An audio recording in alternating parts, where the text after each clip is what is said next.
Hello! Welcome to Tap That MTG, the show where we tell you everything you know about magic. That's probably wrong, but fun to talk about. I'm Shauna. I'm Leslie.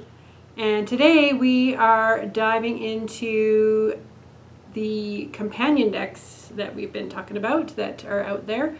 We've got a few things to add to today's little video here. Mm-hmm. So some changes happened. Yes, some changes happened today. Yep. That have changed our previous videos a little bit. So bear with us on that. And yeah, so what are we talking about today, Leslie? Which companion? We are talking about Keruga. I don't know why. He's so big. He's fun. He's so big hippo. adorable, and you just feel like when you see him that you need to say it like that. So a companion is a card that previously you just had sitting in a little companion zone and you could cast anytime. But there are new rules. So if you've seen our previous videos, please take note that the companion rules have changed as of June 1st, 2020. Basically, the companion is in your sideboard, and at any point that you could cast a sorcery, so it has to be during one of your main phases, you can pay three mana to put it into your hand. Once it's in your hand, then you can then cast it. So you can't just have it sitting there in limbo and cast it whenever. You have to put it in your hand, which does make them a little bit more vulnerable to discarding cards and things that you can do to look at people's hands and get rid of them, to make them a little bit less powerful. So we'll see how that change goes, but just take note if you want to use that as your companion or you want to use the companion rules. They have changed a little bit. So in this case, Keruga still has the same rules if you want to use it as your companion, that your starting deck must contain only cards with a converted mana cost of 3 or greater and land cards. So this companion is a very, very big beefy guy. He's a 5/4 for 5, and he's gonna want to take advantage of all of those big beefy creatures. However, you can't put any little paradise druids or little incubation druids to ramp your deck up. So there's a little bit of trickiness in trying to figure out how to play this deck and not get run over. It is very much a mid-range deck if you use it as a companion. But there are ways of making it a little bit faster, and we're going to talk about that, as well as ways to play it and how that's changed since we've had some bans today. So do you want to start sharing how you played this in the past and how that's changed for you? Sure, yeah. So one of the biggest things that happened today is the fact that Fires of Invention has been banned from Standard and Historic. Maybe not today. They might not be. As of June 1st. As of June 1st, yes. Fires of Invention made it really easy to play some of these big guys because you could usually do, well, you could do 2 each turn. Mm-hmm. So it was really easy to get your big boys out. So Fires of Invention was a really great thing to play with Keruga. But that's gone. So what I found playing with this now, because I really like playing these big beefy boys. I like playing with him, and Simic is a really fun color combination for me. But I added some red and white. So my version is red, white, and blue still, but without the Fires of Invention. And so then I've got cards like I have Kenrith, what is his full name? He's Kenrith the Returned King. Mm-hmm. I have him in there. And then you can use red to give all creatures haste. And then I also have the big Cavalier of Flames still. Again, just to be able to give the creatures haste and buff them up. Mm-hmm. So it's really, really important for me in my deck to be able to make those big creatures, once I finally do get them out, to give them haste right away. Yes, so that, you're a little bit behind, but now you're suddenly going to be trying to hit them for 15 or more. Mm-hmm. So it's really important in my deck to have some haste. Another little thing that I added to my deck that's kind of fun is the Lava Brink Venturer. And so that, I think, is an underrated card. It's for 2 and a white, a little human soldier that when it enters the battlefield, you choose odd or even, and then that card has protection from those. So that really slows down those red decks and gets them to back off so that you can build up your board. And then, of course, I have the Teferi and Narsets and those kinds of control-y sort of stuff to control the board until I can start getting those beasts out. And now with Keruga having to be paying 3, then you get them out. You're going to want to make sure you have lots of big things on the board before that happens so that you get that card draw. So going back to Keruga then, because Keruga has a benefit when it comes out. Yes. You basically, no, I'm sorry, because I was supposed to talk to about that. You're basically playing kind of like the old Fires of Invention deck. Maybe some tweaks along the way that you appreciate. But you kind of went with the Fires of Invention and then used Keruga for his Enter the Battlefield ability, which is when Keruga enters the battlefield, you can draw a card for each other permanent you control with a converted mana cost of 3 or greater, which should be everything on the battlefield, unless you have things that have 0 converted mana cost. So we'll get into that as well. But yeah, so there gets you the card draw that is so important, especially later late in the game when you're trying to kind of catch up. And you will feel a little bit if you decide to use Keruga as a companion. Feel a little bit like you need to catch up. I'm gonna die. Oh no, can I pull this off? Which can be really exciting, and sometimes it can be not so exciting. But it's glorious when it goes off. Yeah, exactly.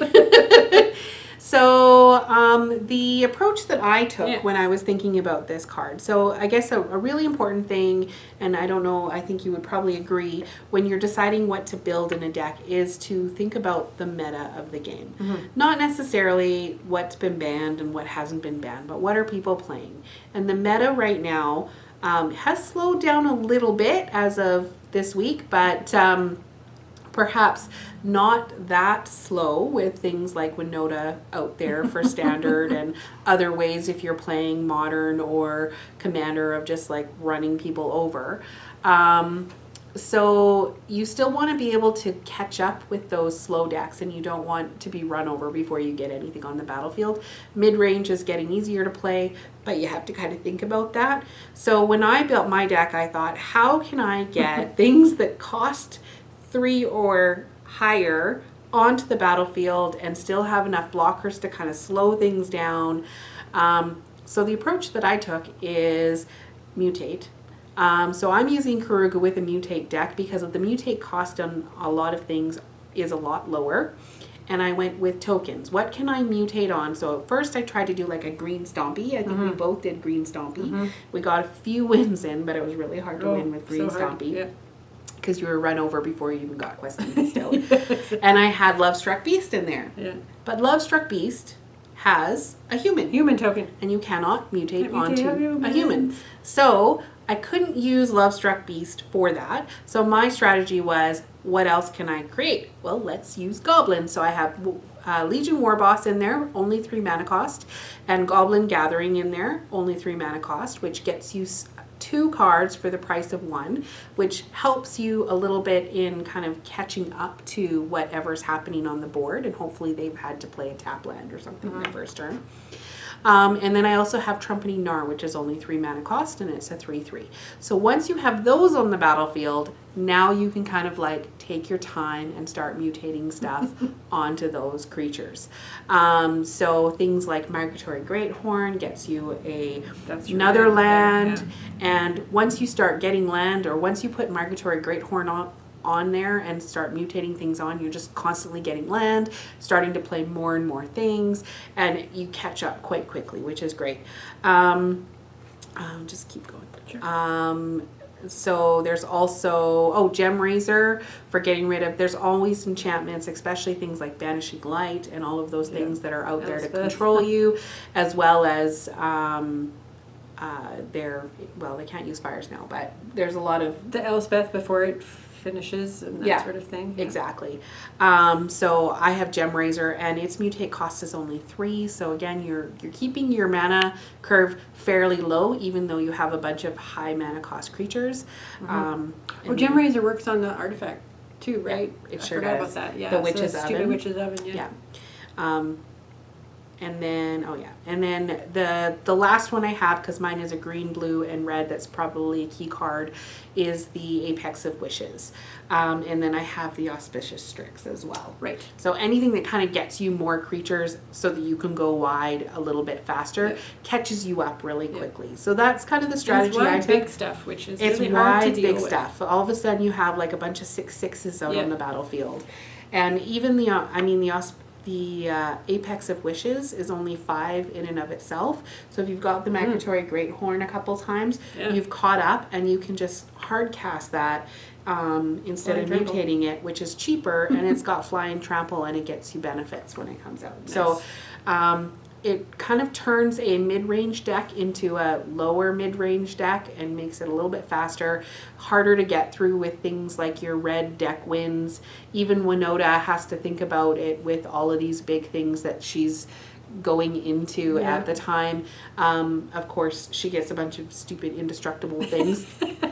But her things that she's attacking with die. So hopefully people are dumb enough to attack with her as well. And then kill her. Don't they have to attack with her too? No, No? it's stupid. It's just card. the non-humans. You can just sit back with her and not attack with her at all. I haven't played with that deck yet. It's fun to play. You win fast. Anyways, this is Another not video, another time. Yeah, another video, another time. This is not a tier deck. It is just a fun deck to play. It does okay though. The mutate, it does okay for sure, Yeah. but it's not really a tier deck. The fires deck without the fires, are you finding that it wins, or that now that you don't have the fires, that you're winning less? Yeah, probably winning less, I would say. Yeah. It's just not as fast. Mhm. And you need to be fast to keep up to those sacrifice decks. Ugh, there's lots of them out, which I like personally, but I don't like playing against them. She loves them. Oh man. So that's it for this time, guys, and thank you for watching and listening to us on our podcast there. So you can find us on all the podcasts, Google Play and all those ones out there. We're on YouTube, Facebook, Twitter, Instagram, Twitch. Come and hang out with us. We'd love to hear what you think and what you're doing, and let us know what you think of these crazy bans and stuff that happened this week, beginning of June in 2020. Kind of crazy stuff happening. And in the meantime, Tap those magic cards and have fun doing it. Bye, Bye, guys. guys.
Ooh,